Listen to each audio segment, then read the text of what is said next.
অভিনন্দন ও ধন্যবাদ জ্ঞাপন করছি।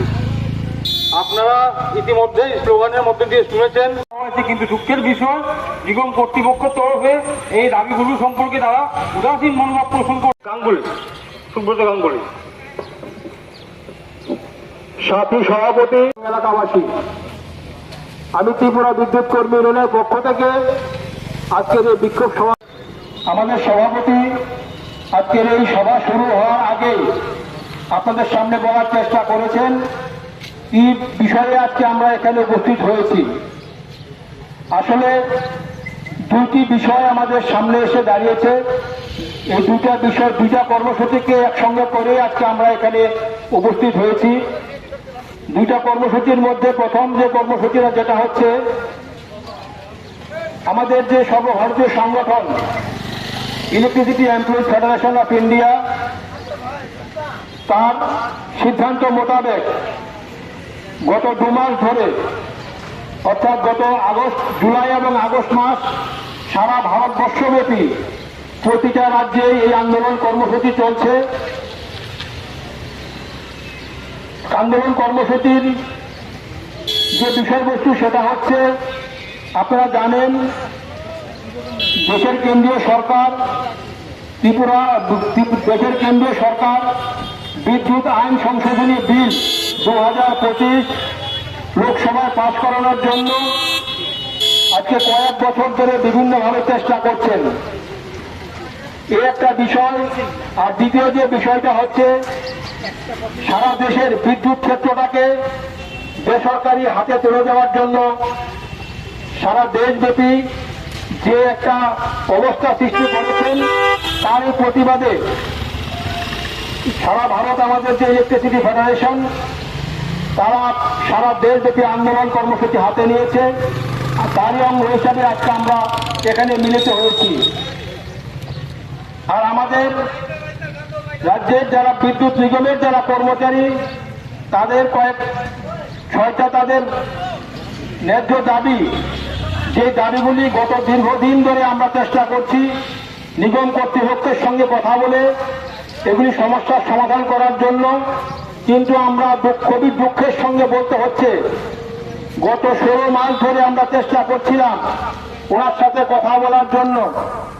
জানি না কি কারণে উনি আমাদের সঙ্গে এই বিষয়গুলি নিয়ে কথা বলতে চাইছেন না। আমরা ত্রিপুরা বিদ্যুৎ কর্মী ইউনিয়ন এই রাজ্যের মধ্যে সরকারের স্বীকৃত একটি ট্রেড ইউনিয়ন।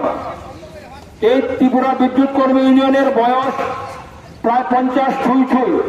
আমাদের এই ত্রিপুরা বিদ্যুৎ কর্মী ইউনিয়নের ইতিহাস এই রাজ্যের জনগণ এবং এই নিগমে যারা পুরনো যারা কর্মচারী আছেন তারা জানেন তাদের ইতিহাসটা কি। আমরা ত্রিপুরা বিদ্যুৎ কর্মী ইউনিয়নের পক্ষ থেকে বারবার যখন আমরা চেষ্টা করছিলাম নিগমের কর্তৃপক্ষের সঙ্গে কথা বলার জন্য, যেহেতু উনি আমাদের ডাকে সাড়া দিচ্ছেন না, বাধ্য হয়ে আজকে আমাদের যে কথাগুলি আমরা ওনার সঙ্গে টেবিলে বসা কথা বলার বিষয় ছিল, এই বিষয়গুলি আজকে আমাদের রাস্তায় দাঁড়িয়ে প্রকাশ্যে সবার সামনে কথাগুলি বলতে হচ্ছে।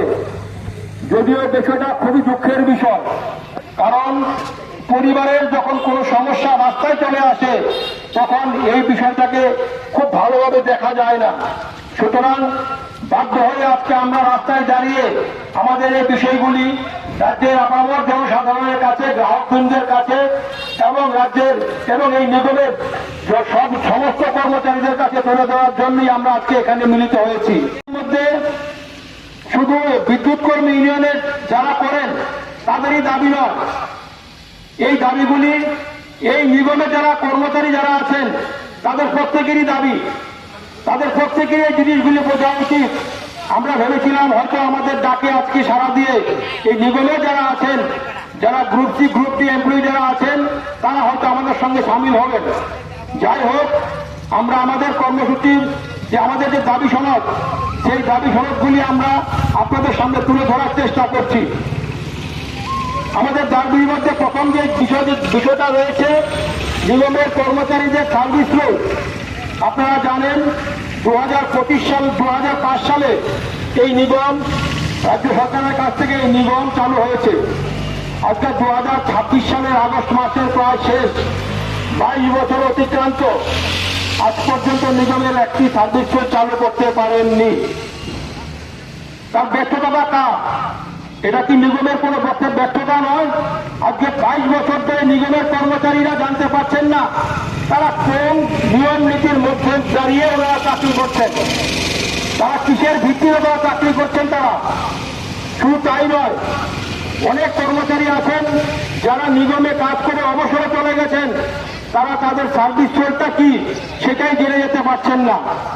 আমরা এই বিষয় নিয়ে এর আগেও নিগম কর্তৃপক্ষের সঙ্গে বারবার আমরা যোগাযোগ করেছি, কিন্তু কোনো অবস্থাতেই আমরা এই নিগমের কাছ থেকে সেরকম কোনো সদুত্তর পাচ্ছিলাম না যে আমাদের এই সার্ভিস রোলটা কবে চালু হবে। সুতরাং আজকে আমাদের এই বিক্ষোভ সমাবেশে আমরা নিগম কর্তৃপক্ষকে জানাতে চাই আমাদের এই সার্ভিস রোড ইতিমধ্যে চালু করার ব্যবস্থা করতে হবে। আমাদের যে দ্বিতীয় যে আমাদের দাবি, সেই দাবিটা হচ্ছে খুবই স্বাভাবিক। আপনারা জানেন এই নিগমে বিভিন্ন স্তরের কর্মচারী আছেন।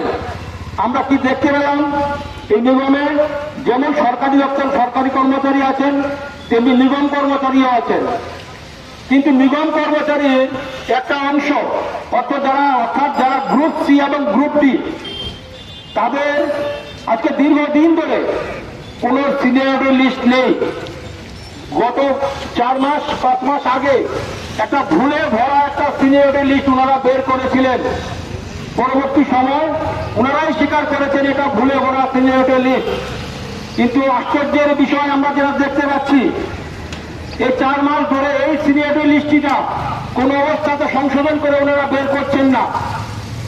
আরো আশ্চর্যের বিষয়, এই সিনিয়রিটি লিস্টের ব্যাপারে যদি কোনো কর্মচারী কোনো আধিকারিকের সঙ্গে কথা বলতে যান, সেই আধিকারিকের যে উত্তর ওনারা দিচ্ছেন সেটা একজন আধিকারিক এই চেয়ারে বসে এভাবে কোনো একজন অধস্তন কর্মচারীর সঙ্গে কথা বলতে পারেন না, এভাবে উত্তর দিতে পারেন না। আমাদের দাবি, আমাদের সিনিয়রিটি লিস্ট ইতিমধ্যে প্রকাশ করে আমাদের যে প্রমোশন, সেই প্রমোশনের ব্যবস্থা করতে হবে। যদি আমাদের এই সিনিয়রিটি লিস্ট প্রকাশ না করে আমাদের প্রমোশনের যে সুযোগ, সেই সুযোগ থেকে যদি আপনারা বঞ্চিত করার চেষ্টা করেন, আগামী দিন ত্রিপুরা বিদ্যুৎ কর্মী ইউনিয়ন কিন্তু তাদের আন্দোলন থেকে থেমে যাবে না।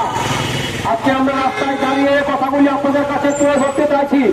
আমাদের এই সিনিয়রিটি লিস্ট ইতিমধ্যে আপনারা প্রকাশ করে তার প্রকাশের মাধ্যমে আমাদের যাতে প্রমোশনের ব্যবস্থা করা হয়। কই আপনাদের তো যারা ইঞ্জিনিয়ার যারা আছেন, আপনাদের এখানে যারা ম্যানেজার, ফিনান্সিয়াল যারা ম্যানেজার আছেন, তাদের ক্ষেত্রে তো কোনো রকমের কোনো অসুবিধা হয়নি, তারা তো প্রমোশন পেয়ে গেছেন, তাদেরও তো সিনিয়রিটি লিস্ট বের হয়ে গেছে। আজকে কেন গ্রুপ সি এবং গ্রুপ ডি এমপ্লয়িরা এই ভুলের শিকারটা হচ্ছেন?